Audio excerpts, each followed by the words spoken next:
Good morning, welcome, and thanks for joining us for today's HIS Talk webinar, Healthcare Organizations, Making the Most Out of Azure DevOps, brought to you by CitiusTech. I'm Lori from HIS Talk, and I'll be moderating. We have two speakers today. First up will be Harshal Sawant. Harshal is a solutions architect at CitiusTech. Joining him will be Somayan Soman. Somayan is a cloud solution architect and part of the Microsoft One commercial partner technical team at Microsoft. And with that, I'll turn it over to you, Harshal. Thank you, Laura. Good morning, folks. I'm Harshal Sawant.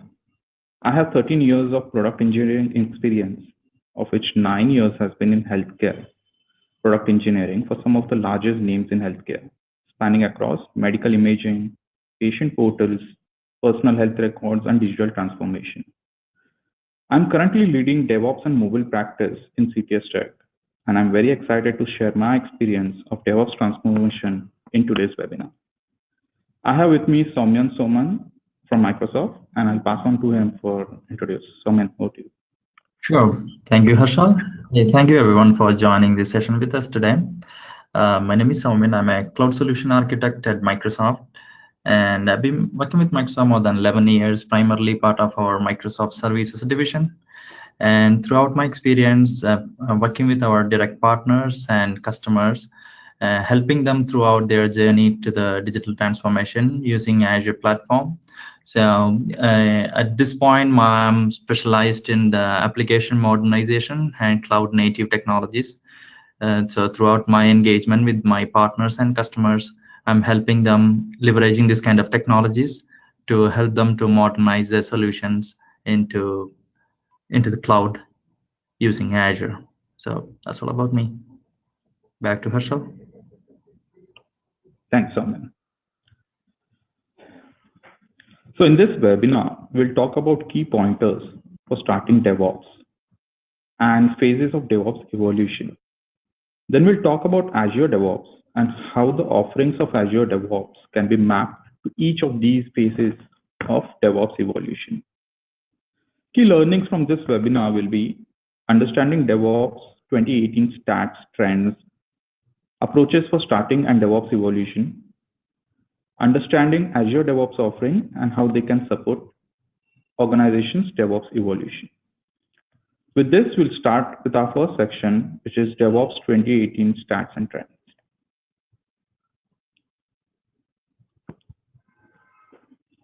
When we look at 2018 figures, there are a few interesting findings which become apparent. First, DevOps is growing. Many organizations have started implementing DevOps in some or other form. And hence, as per Forrester, 2018 is the year for enterprise DevOps. Second, CIOs and senior leaderships have now started understanding the importance of DevOps transformation. And this is because of the imminent threat of being outclassed by competition, which has started using DevOps for providing faster and stable releases of feature sets to customers. Third, majority of organizations are facing challenges in scaling DevOps company-wide. And which is why you can see 30% of enterprises are able to implement DevOps. Only 30% of enterprises are able to implement DevOps at a company level. Fourth, executives.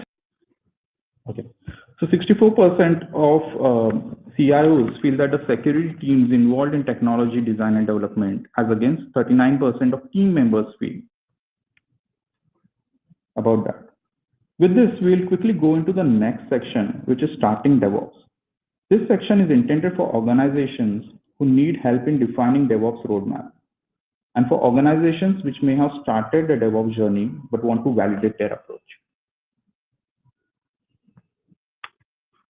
So cultural norms and technology practices required for improving quality and flow at every step, from a business idea all the way to the working code, differs from organization to organization. Hence, the definition of DevOps roadmap would change from organization to organization, and it should be based on a set of inefficiencies and wastages which have in their development cycle. In this slide, we are listing 3 stages via which organizations can define their DevOps roadmap. First, identifying inefficiencies. This is one of the most challenging stage, as most of the organizations are unaware of their inefficiencies and issues when they're doing, say, a monthly release. In subsequent slide, we'll talk about the proven approach for identifying such inefficiencies. 2. Prioritizing outcomes. Main objective of this stage is to achieve organizational alignment on DevOps backlog and implement those. And the third one is the validating success. Validate your success using industry-based DevOps metrics. In the next slide, we'll talk about an approach which has worked well for CitiusTech and is defined by industry thought leader Jez Humble for identifying inefficiencies. This slide talks about identifying inefficiencies via deployment pipeline. Deployment pipeline is the process of moving from a business all the way to development. Here we have mapped few metrics with actors and phases of deployment pipeline. Metrics like percentage of requirements reworked, percentage of delivered features at business idea or requirement stage will help you gauge product owners who are writing requirements and are not understood by developers or probably not used by the end users. Whether the product will help you understand whether the product owners are spending time prioritizing or deprioritizing features that were never getting developed, or are they wasting time providing sign-off on features in test environment where the code is not correctly deployed or environment is unstable. Similarly, development metrics like percentage of time environments need fixing before acceptance, or percentage of defects associated with code versus environment would help you understand whether the developers are wasting time implementing new features that do not meet the business expectations, wasting time triaging defects which are not related to the code but were environment related, or are they debugging and fixing same defects because of which the fixes are not committed to different branches. Moving on to the testing phase, then we move to the next phase, which is testing phase, where the metrics like time taken to execute full set of testing, repeatability of testing, percentage of defects found with unit testing. These set of metrics help you understand whether the QA team is wasting time testing what was wrong version of code on an environment, which has not been correctly configured. Or is the QA team spending time testing the code and finding out defects on two different branches of code? Finally, we move to release and operations phase, where metrics like time and effort required to deploy and release to production, number of issues found during release, time to restore service will help you answer for queries like release team wasting time to find out right version of code and proper definition of environments. Instances where developer team are not communicating changes that they are making or not providing instrumentation on code. In a nutshell, what has worked is creating, documenting, automating, and optimizing deployment pipeline is a key to identify and improve efficiencies and effectiveness. With this understanding, we'll now move to the next stage of starting DevOps, which is prioritize outcomes and validate success. Prioritize outcomes. Once the inefficiencies are identified, next hurdle is to create an organizational alignment on the biggest source of wastage. And this is where the role of executives, which is the prime audience here, become important.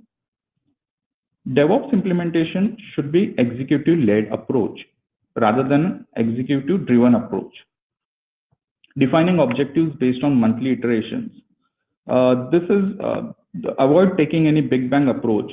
Divide your backlog into monthly iterations. Identify impediments which are blocking any improvements. These impediments should be prioritized in the next iteration. The next step is validating the success. So validation of DevOps implementation should be on 4 parameters, which is velocity. Why velocity? Because DevOps is all about speed and velocity. Few of the metrics which come under velocity are frequency of deployment, speed of deployment, speed of build verification, etc. Next is quality. which helps make sure that we are not compromising on quality because of speed. Key metrics include deployment success rate, incident defect rate, etc. Next one is productivity, which helps measure whether the velocity and quality are helping deliver productive outcomes. Key metrics here are mean time to restore, features usage, etc. And last is security, which helps measure vulnerabilities introduced while delivering software changes. Key metrics here include security test rate, code scanning rate, defects, etc. With this, we'll move to the next section is understanding. Now let's move to the next section, which talks about the phases of DevOps evolution.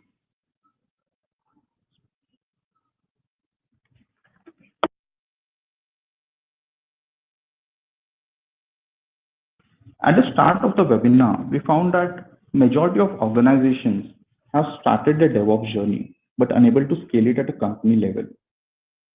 Hence, in this slide, we have quantified the DevOps journey, identified stages of evolution, and key practices that help organizations in the journey. For organizations starting DevOps journey, these stages will help achieve success faster. And if they are in the middle of the journey and feeling stuck, then it will help you get back on track and scale your success. DevOps evolution starts from normalizing tech stack, then standardization and reduce variance, expanding DevOps practice, automating infrastructure, and finally, highly evolved organizations have started providing self-service functionality.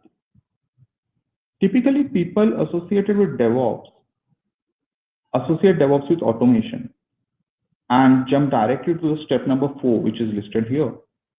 However, infrastructure automation appears late in the overall evolutionary journey, as it is enabled by things that characterized earlier stages.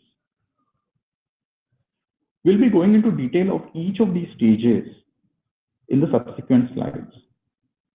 However, what is enabling this transformation is a set of foundational practices. Foundational practices like teams configuring, monitoring, and alerting configurations, reusability of deployment and testing patterns, configuration management using configuration management tools, as well as teams contributing to toolings. All these tools are not a one and done stage in a linear DevOps progression. They need to be maintained and enhanced throughout the organization DevOps evolution. Now we'll look into each of these DevOps evolution phases. What are the key practices which define them and benefits? So the first is normalizing tech stack. Earliest efforts towards DevOps transformation should be centered around reducing the complexity. Couple of defining practices which help in normalizing tech stack is leveraging version control and standardizing operating set. Separate data from code. Many teams initially combine their application configuration data with their application code. It is a standard practice to separate code from data because some of the configuration data varies with deployments. For instance, take into consideration the dev, test, productions, etc. While the application code remains the same.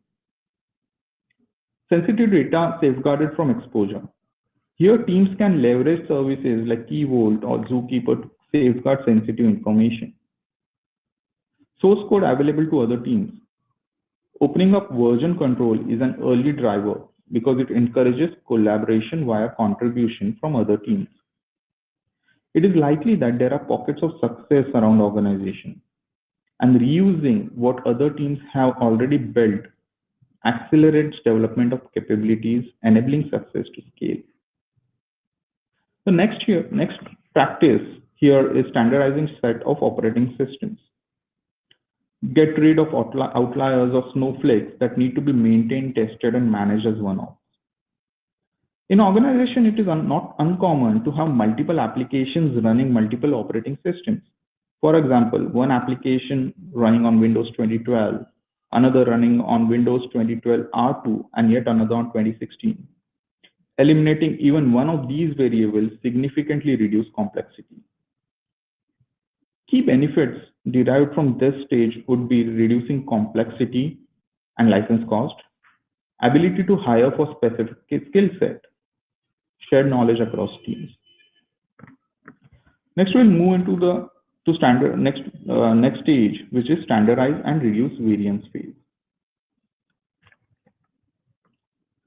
Every organization has a variance, which can stem from several different causes, like older technologies which are not migrated, homegrown products that don't follow industry standards and lack common interfaces, proliferation of tools that have overlap and haven't been rationalized, mergers, acquisitions. In this phase, organizations should work further on standardizing and reducing variability. So, couple of key practices which come up in this phase is standard set of technologies. Standardization of technologies increases velocity, as delivery team no longer have to continually relearn how different technologies operate, scale, fail, recover, and upgrade as well. The next practice here is deployment of single operating systems. Now, operating system standardization seems straightforward, but it is challenging, especially if teams are supporting legacy applications, which run on specific operating systems. Common path here is to eliminate any stray operating system. If there are 5 operating systems, reduce them to 2. Next, make sure that they are using the same patches, same update levels, same BIOS and firmware, if applicable. With this normalization, teams would have more time and attention available for further improvements. Organization can move faster when a single operating system or a small set of operating system is standard. This reduces time required for patching, tuning, upgrading, troubleshooting across multiple operating systems. Key benefits from this stages are faster delivery velocity, development staff working on multiple applications, systems, or components, reduced surface area for vulnerabilities, and fewer moving parts to maintain, upgrade, and learn. With that, we'll move to the next phase, which is expanding DevOps practice. While phase 1 and phase 2 were reduce the overall complexity, the objective of this phase is about scaling DevOps across an organization by sharing improved tools, applications, and knowledge with other functional areas of the business. Key practices in this phase are reusability of deployment patterns and empowering teams by updating processes. Let's look into reusability of deployment patterns.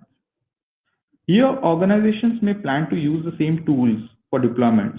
All deployments run through continuous integration, CI.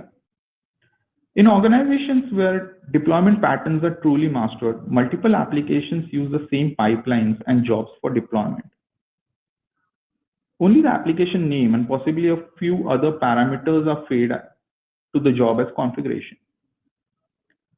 With deployment standardizations and reuse to this degree, any optimizations to the deployment pipeline is immediately consumed by all applications, so the benefits multiply quickly in this case. The next practice is empowering teams by updating process, reducing bureaucratic red tapes and wait times. Working to accomplish changes and deployments without wait time isn't about trying to bypass organizational process. It is about revisiting why processes exist so that they can be simplified, normalized, and optimized. When processes are simpler and consistent, they are easier to automate, which comes in handy as organization progresses towards self-service. Performing service changes during business hours. Few organizations do maintenance only during business hours, making use of deployment strategies like canary deployments, blue-green deployments, or active-passive sides of an application. These architectures and deployment patterns, optimized for rolling changes through the system, often allow for a relatively easy backup plan if things go wrong. Last point here is post-incident reviews and sharing of results. Post-incident reviews are a blameless look back at what happened during an incident, how it happened, what improvements could be made to shorten the duration of incident, improve the understanding of systems behind the incident, prevent it from happening again. Key benefits from this phase are optimizations to deployment pipelines patterns are immediately consumed by all applications. With that, we'll move to the next phase of evolution, which is automated infrastructure. Successes in earlier stages result in easier implementation of automating infrastructure delivery. Key practices in this phase is automated system configuration and provisioning. System configurations are version auditable and contains history. This allows reusability as well as systems that make change application deployments operate in an environment are pretty critical in the overall process. Ability to repeatedly deal with account creations, removal, load balances, configuration changes, security changes, monitoring policy updates allow organizations to automate infrastructure that lags behind the business. And the obvious benefits for these phases are increase in deployment speed, consistency across environments, document behavior, and portability. One important consideration which I would like to highlight here is plan to automate infrastructure items which run with highest frequency across widest swath of infrastructure components.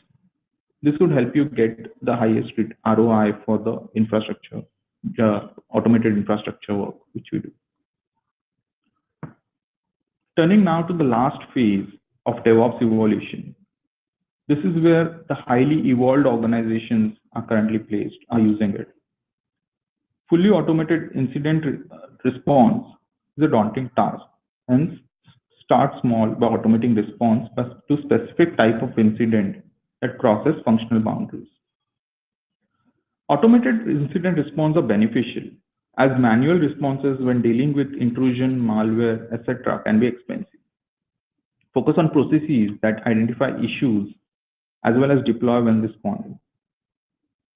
Bringing security team into development lifecycle early and start collaborating automated response to one specific incident across functional boundaries. With this understanding of DevOps evolution, we'll now move to our next section, which is Introduction to DevOps, Azure DevOps, and explore how Azure DevOps support organizations in their DevOps journey. I'll hand over to Soumyan to walk us through the Azure DevOps slides. Soumyan, over to you. Sure. Thank you, Harshal.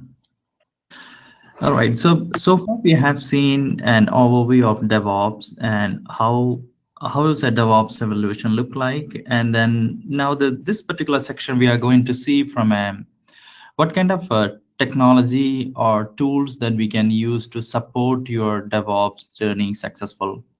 So if you look at a typical development project, it's always start with an idea. It could be an idea coming from an individual or a group of individual, and then to make that idea to happen, that idea could be building a solution or building a product.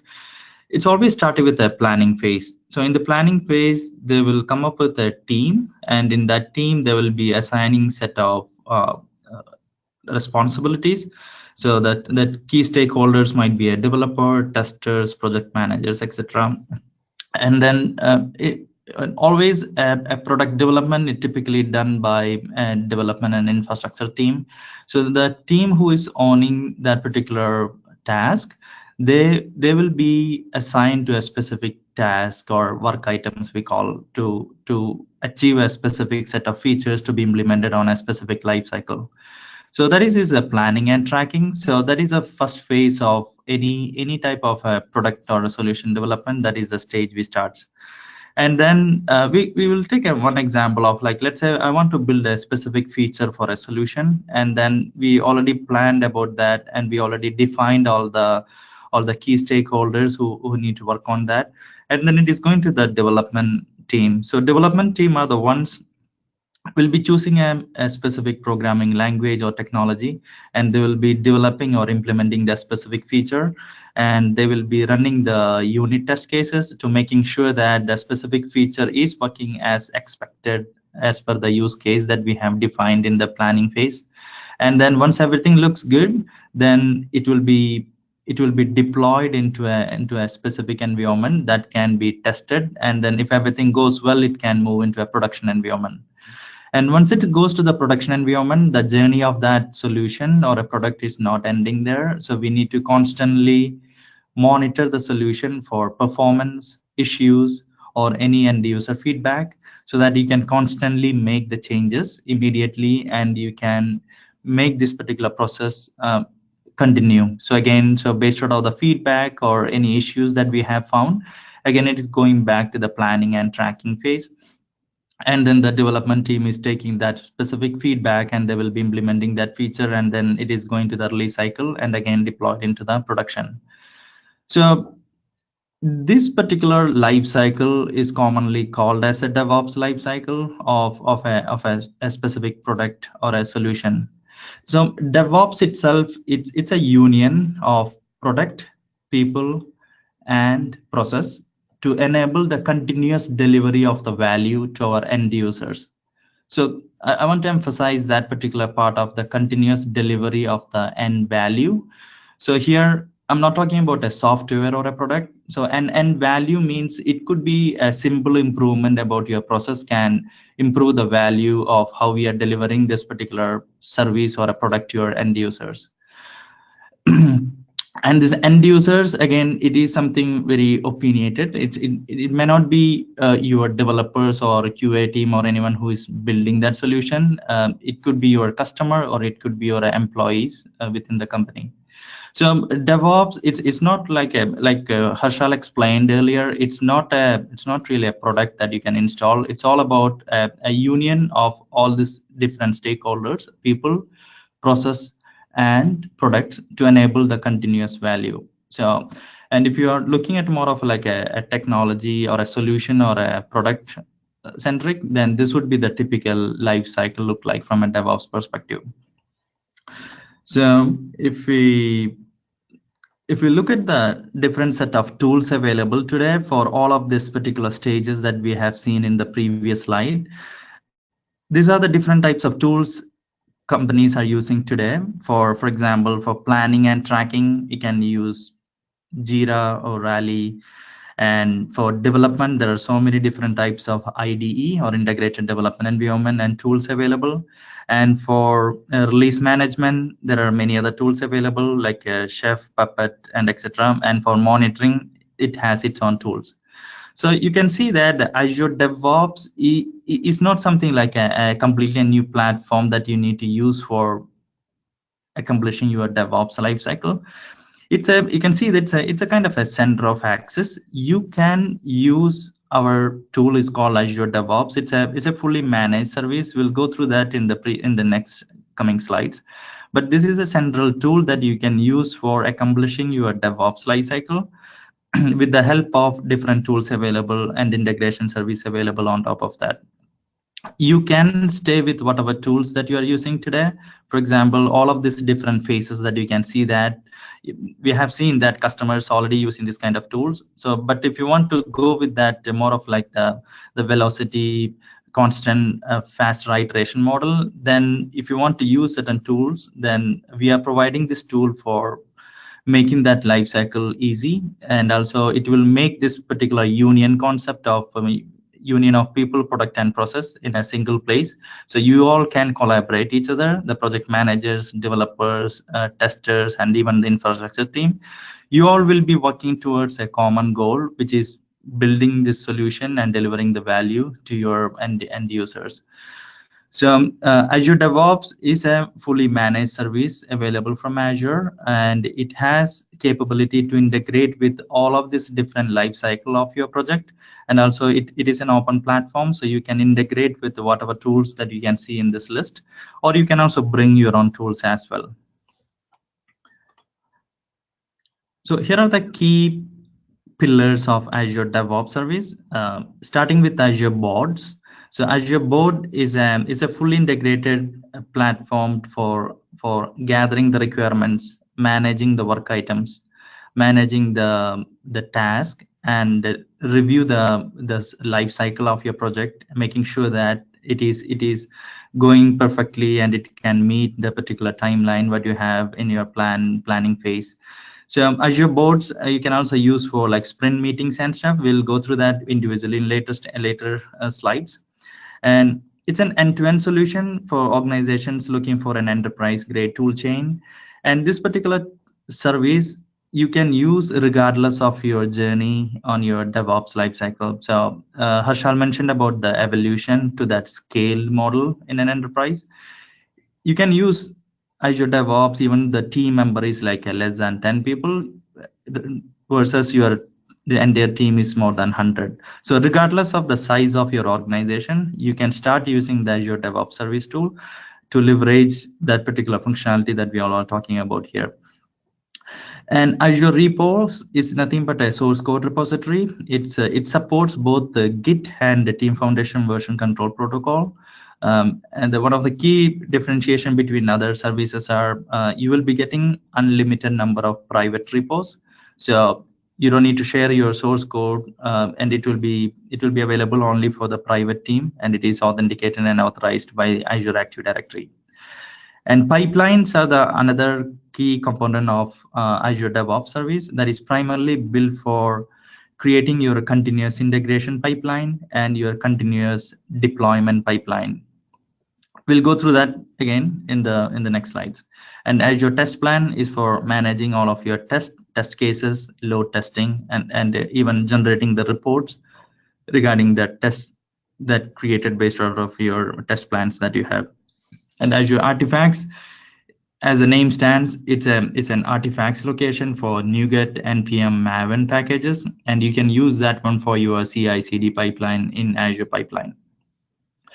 So again, this is a platform. You can see that again, if you go back to the previous slide about different life cycle of your DevOps, you can use a single tool for managing the entire pipeline, and you can even integrate whatever tools that you are using today.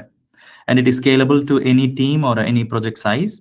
We have different plans available. You can start with a free version, and you can go with more of like a paid version, which it will be looking for the number of users going to be leveraging this particular platform.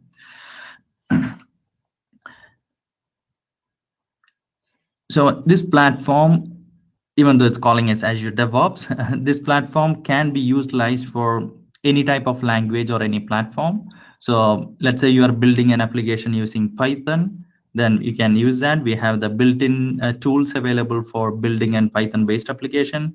So regardless of the tools or language the development team is using for building your solution, you can use this platform. And you can use the same platform for building and deploying the solution to on-premise or any cloud, whether it is in Azure, Amazon, or Google. And we have fully support for any type of container-based workload. So nowadays, many of the cloud native applications are going in that model of application modernization. So if you want to build an application, and if you want to containerize that application, and if you want to manage the DevOps lifecycle of that containerized application, you can do that when using Azure DevOps service.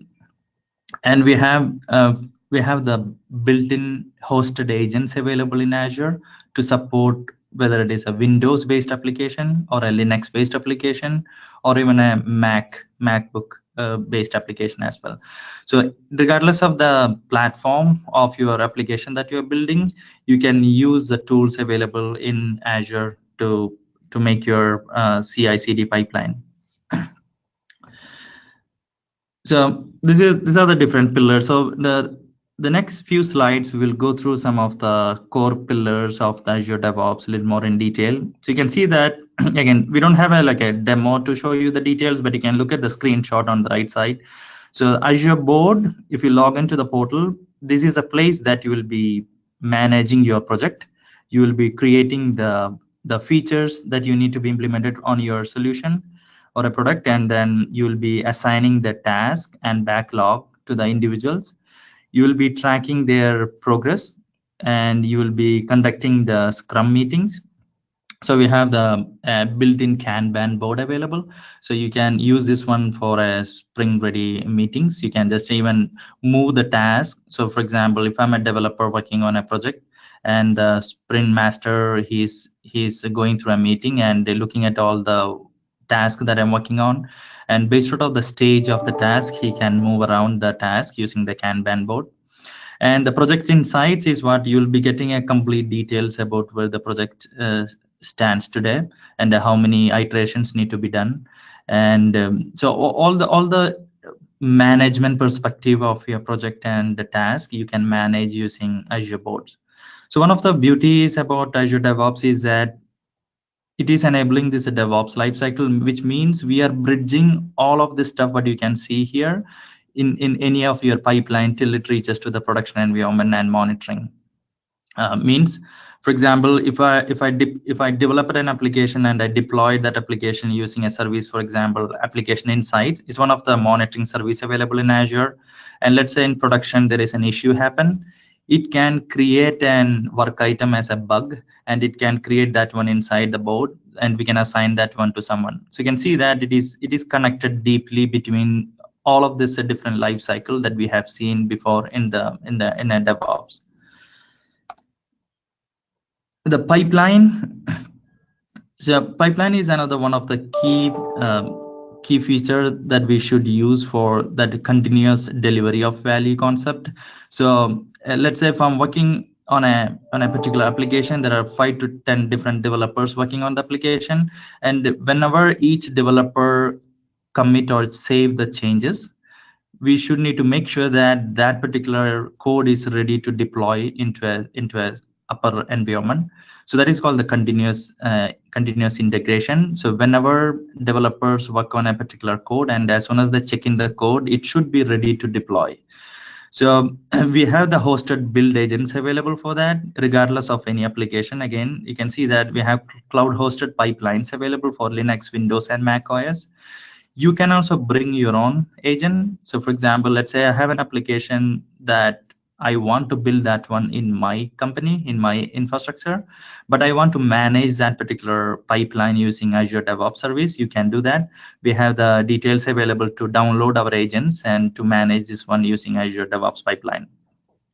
You can use any language, any platform, or any cloud, Azure, AWS, or Google. You can use that, and then you can use Azure DevOps service using the pipeline to build that particular application in a continuous integrated and continuous deployment fashion. And this pipeline itself, it is customizable. You can see number of open source based pipelines. You can find it from the GitHub. And we have first class support available for containers and Kubernetes. You can directly build the application and deploy into a Kubernetes environment or a container orchestrator directly from Azure DevOps. And it's a best-in-class open source based enable service. So you can also customize and you can bring your own services as well. And most of the pipelines that even we create are kind of an open source model, so you can further extend if you need to add more functionalities on that.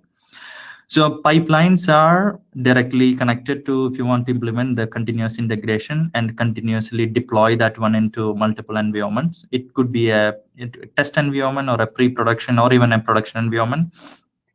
And you can completely automate that process. So Harshal explained about the infrastructure as a code in an automated fashion.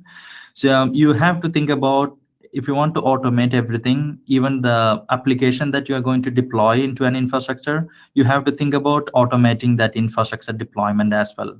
So for example, if my application is deploying into a web server, I need to make sure that the web server should be there as part of the pipeline before I deploy my web app. So you can do all this kind of automation using CI/CD pipeline using Azure Pipeline Service. And Azure Repos, this is nothing but a source code repository. So we have unlimited number of private repos available, and it is supporting both the Git and Team Foundation version control system. So if you are using any Git-based source code repo today, you as a developer, you will not be seeing any much difference for connecting from your existing model into, if you're moving to Azure Repos, there won't be any difference because you are using the same Git commands or the tools built on top of that to work with the repo. Some of the key capabilities are, some common scenario is that pull review request or a pull request model. So that means like when we are working as a development team, when I make any changes to a particular code, I need to make sure that my peers review that and approve that one before I push that one into a specific branch. That will kick off, for example, a continuous integration pipeline. So if I need to achieve that one, again, this pull review request and approval, that model works well. So we have a deeply integrated that. There is a screenshot you can see on the right side. And you can see all these details are available as for primarily for the collaboration and for history tracking. All these details you can come and have a look into that. And we have the semantic code search feature enabled. So if you're searching for a code aware details, for example, class or a function or anything related to the code, we have that semantic code search capability available as well to do any kind of administration from the UI perspective. And test plans, again, this is another core capability. When you implement any application, you need to make sure that your application features are fully tested as per the use case scenarios. And also we need to make sure that that particular feature can scale when it depends upon the number of requests or the number of end users expands. We need to make sure that the application itself can handle the load. So if you want to make that any kind of a test plans for your application, you can create and manage that one using Azure Test Plan service. And you can also use this same test plan to test your application in on-premise or whether it is in any cloud. It could be a web or a desktop application. You can do that one using Azure Test Plan. Another key capabilities are we have these test agents available across the globe in Azure Data Center. So if we are building an application and that application's end users could be in anywhere in the world. So if you want to simulate the performance, you can simulate that end user traffic from, for example, Singapore versus Europe versus North America. So you can do that from our hosted agents available in the Microsoft Cloud using the test plan service. So this is another core capability, and you can see that all of these details available in a single dashboard. How is the test plan executed? Are there any success, failure? All these details you can track in one place. So you can think about, again, from a Microsoft standpoint, we are providing a tool to support you on your DevOps journey to make sure that that particular concept of you making the union of people, process, and products. And this will allow you to collaborate in the same place. And whether you are a developer or a project manager or a tester or an infrastructure person, if you all are part of the same team and if you are working towards the same goal, you can come into the same tool and you can have a visibility of what exactly happening on your solution. And Azure Artifacts is one of the last component of Azure DevOps. It's primarily used for managing all of your application related components. It could be a NuGet package manager, or it could be a Maven component. So anything you want to use for your application build lifecycle, then you can store that one in our artifacts. And then this artifacts is directly linked with Azure pipeline, which is nothing but the continuous integration and continuous deployment pipeline. So you can use that one by hosting all of your necessary packages that would be helpful for your build lifecycle. Yeah, so that's all about Azure DevOps service. Again, it's a fully managed service to help your DevOps lifecycle easier. And this service is available, and it's a GA now. You can, it's a free service. You can start with free, so you can create an account and you can easily onboard the users into that. So that's all about the Azure DevOps service. Harshal, coming back to you. Sure. Thanks, Soumya. So, yeah. So finally, for the key takeaways, I'd like to conclude saying that for DevOps, there are many paths to success. However, there are even more paths for failures. And organizations like Microsoft, which have reached to the highest level of DevOps, they didn't reach it by accident, but they have a systematic and a planned approach.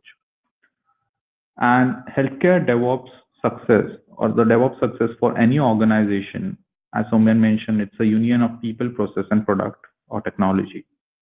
So the key takeaways from today's webinar are the collaboration for people are collaboration between software and ops team.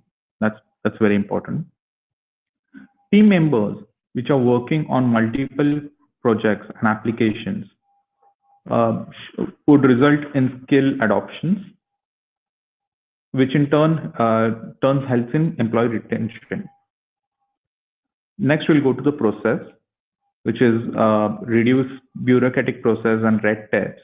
Do this by establishing governance and oversight. Make automated information security practices and healthcare compliances. And finally, in the technology section, reduce complexity via standardization.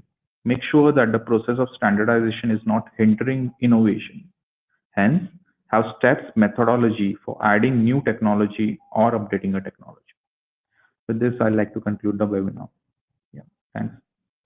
Thank you. Now we want to open it up to the audience for questions. As a reminder, please use the questions tab on the GoToWebinar console. Our first question, can you talk a little bit about what the best way to implement DevOps in a legacy application is?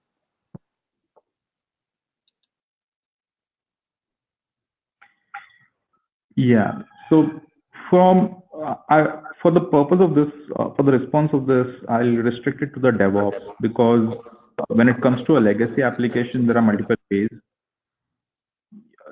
of architecting, like refactoring, re-architecting, redesigning, and rewriting. But the thumb rule here would be to draw the architecture for with all applications. Define subsystems. I'm getting an echo, Laurie. I'm sorry, Hello? I'm Yeah, not sure why that's happening. I am muted. So Mayan, are you muted? Okay. Yeah, I just muting now. Okay. Thanks. So one of the better practice would be to divide the overall application into smaller components and subcomponents. Define the ownership for a project team and make them responsible for quality gates. Have build acceptance test, which is a subset of automated test cases defined for these components. Defined using service virtualization. Take green builds from these components and have automated regression test runs, and then try to integrate that with the bigger systems. So that's how we would suggest. Soumyan, you have any inputs or thoughts on this? Yeah, saying again, it's all depends upon the life cycle and how we need to achieve that one throughout the life cycle. So that will be directly mapped into that DevOps model. Yeah. Okay, the next question. Can you talk a little bit about how to implement DevOps for databases? That's a good question, because database deployments is always plagued with challenges. So there are multiple challenges which come here. How do you persist data during upgrades?